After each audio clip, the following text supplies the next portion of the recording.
Myself Aradhna Gandhra. In last class we study about components of an ecosystem. Definition of ecology, definition of ecosystem. Today we study about components of ecosystem in detail.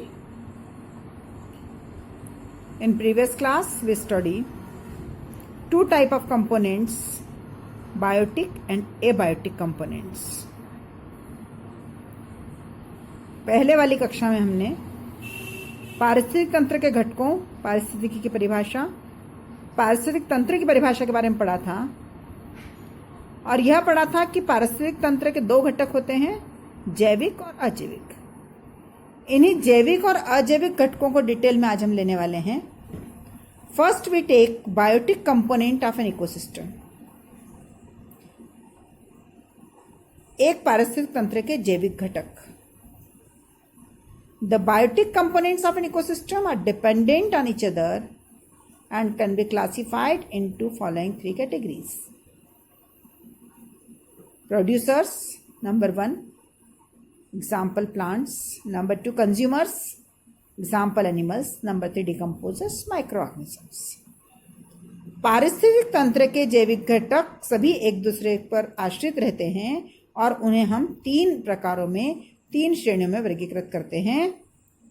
उत्पादक जैसे पौधे, उपभोक्ता जैसे प्राणी और अपघटक जैसे सूक्ष्म जीव। इसमें सबसे पहले हम ले रहे हैं उत्पादक, प्रोड्यूसर। प्रोड्यूसर्स या उत्पादक जैसा नाम है, प्रोड्यूस करने वाले, उत्पन्न करने वाले। और इसमें हमने सम्मिलित किया, इंक्लूड किया है प्लांट्स, पौधों को। We all knows plants make their own food, plants are self dependent. हम सभी जानते हैं कि पौधे अपने भोजन का निर्माण स्वयं करते हैं। पौधे अपने भोजन का स्वयं पर आश्रित होते हैं, स्वयं के द्वारा भोजन का निर्माण करते हैं। जिस क्रिया के द्वारा पौधे भोजन का निर्माण करते हैं वह प्रकाश संश्लेषण कहलाती है, क्योंकि इस क्रिया में प्रकाश को संश्लेषित कर कार्बन डाइऑक्साइड और जल की उपस्थिति में पौधे भोजन का निर्माण करते हैं। और साथ ही यह क्रिया प्रकाश को संश्लेषण करने में पौधों में उपस्थित हरा पदार्थ क्लोरोफिल, हरित वर्णक, विशेष रूप से सहयोग प्रदान करता है। Green plants photosynthesize and manufacture the own food from inorganic carbon dioxide and water in presence of chlorophyll and sunlight and convert into form of organic glucose. Since these plants are not dependent on other organisms for food, they are also called autotrophs. पौधे चूंकि अपने भोजन का निर्माण स्वयं करते हैं, इसलिए उन्हें स्वपोषी भी कहा जाता है, क्योंकि प्रकाश संश्लेषण के दौरान पौधे ऊर्जा को, सूर्य से प्राप्त ऊर्जा को भोजन के रूप में संग्रहित करते हैं, अर्थात प्रकाशीय ऊर्जा को रासायनिक ऊर्जा में परिवर्तित करते हैं।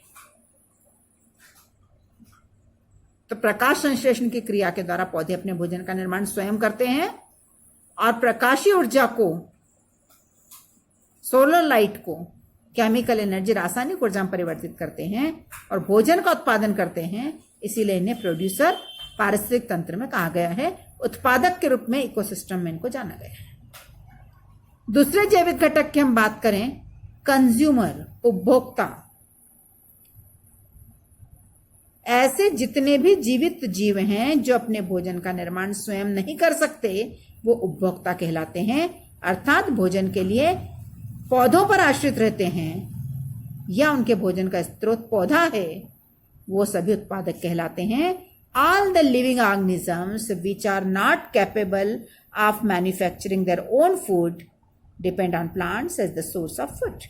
These organisms depend directly or indirectly on the plants for their food and survival. These organisms are referred to as consumers. And this organisms are also called heterotroph. ये अपने भोजन का निर्माण स्वयं नहीं करते, दूसरों पर आश्रित रहते हैं, इसलिए विषम पोषी कहे जाते हैं। Based on their feeding habits, consumers are further grouped primary, secondary and tertiary consumers. भोजन की आदतें, भोजन के लिए किस प्रकार से, किससे भोजन की प्राप्ति कर रहे हैं, उस आधार पर इन्हें 3 श्रेणियों में वर्गीकृत करते हैं: प्राथमिक, द्वितीयक और तृतीयक उपभोक्ता।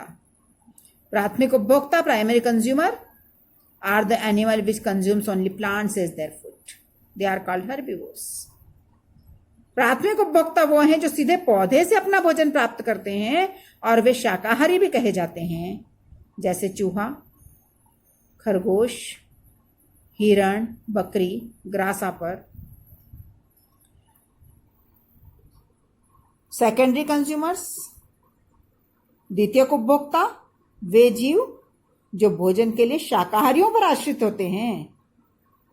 Secondary consumers are animals which feed upon herbivorous animals. ये डायरेक्टली पौधे पर डिपेंडेंट नहीं, सीधे पौधों पर आश्रित नहीं है, पर शाकाहारी जिन पौधों को भोजन के रूप में ग्रहण करते हैं उन्हीं शाकाहारियों पर ये आश्रित रहते हैं। हम कह सकते हैं कि सेकेंडरी कंज्यूमर, द्वितीयक उपभोक्ता, प्राथमिक पर आश्रित रहते हैं और इन्हें हम मांसाहारी जीव के रूप में सम्मिलित करते हैं। उदाहरण: मेंढक, सांप, लोमड़ी, frog, snake, etcetera. Number 3, tertiary consumers. Tertiary consumers, they are dependent on secondary consumer for food. Means they depend indirectly on plants or for food. जो कि द्वितीयक उपभोक्ता पर अपने भोजन के लिए आश्रित रहें, उन्हें हम तृतीयक उपभोक्ता कहते हैं और ये उच्च या द्वितीयक मांसाहारी के रूप में जाने जाते हैं। उदाहरण के लिए शेर, चीता आदि। इस प्रकार जैविक घटकों के तीसरे प्रकार को हम देखें और उसको भी देखने के लिए हम कहें कि ऐसे उपभोक्ता जो सभी प्रकार के भोजन को ग्रहण कर लेते हैं ओमनिवोरस या सर्वाहारी कहे जाते हैं, जैसे कौवा, मनुष्य आदि। ये पौधों से भी और जंतुओं से भी अपने भोजन की प्राप्ति जो है वो करते हैं। नंबर 3, डिकम्पोजर्स, अपघटक। These includes microorganisms such as bacteria and fungi, and they are dependent on dead and decaying organisms. जो मरे और सड़े गले पदार्थों से अपने भोजन का निर्माण करते हैं, भोजन प्राप्त करते हैं, ऐसे सूक्ष्म जीव जैसे जीवाणु, कवक, ये डिकम्पोजर या अपघटक कहलाते हैं। और डिकम्पोज या अपघटन क्यों कहा जाता है? Because the break down complex organic compounds into simpler inorganic compounds. जो डेड और डिकेइंग ऑर्गेनिजम्स हैं, मरे और सड़े गले पदार्थ हैं, उनमें उपस्थित जटिल कार्बनिक यौगिकों को ये सरल अकार्बनिक यौगिकों में परिवर्तित करने का कार्य करते हैं। This derive the nutrients and return the other inorganic compounds back to the soil, और बाकी सब पदार्थों को पुनः मृदा में, पुनः वातावरण में देने का कार्य करते हैं। इस प्रकार हमने जैविक घटकों के तीनों प्रकार, प्रोड्यूसर, कंज्यूमर एंड डिकम्पोजर को आज स्टडी किया। उत्पादक, उपभोक्ता और अपघटक, ये तीनों वातावरण में किस प्रकार कार्य करते हैं, किस प्रकार एक दूसरे पर आश्रित रहकर पारिस्थितिक तंत्र का निर्माण करते हैं, उसको अगली क्लास में हम खाद्य श्रृंखला और खाद्य जाल के रूप में अध्ययन करेंगे।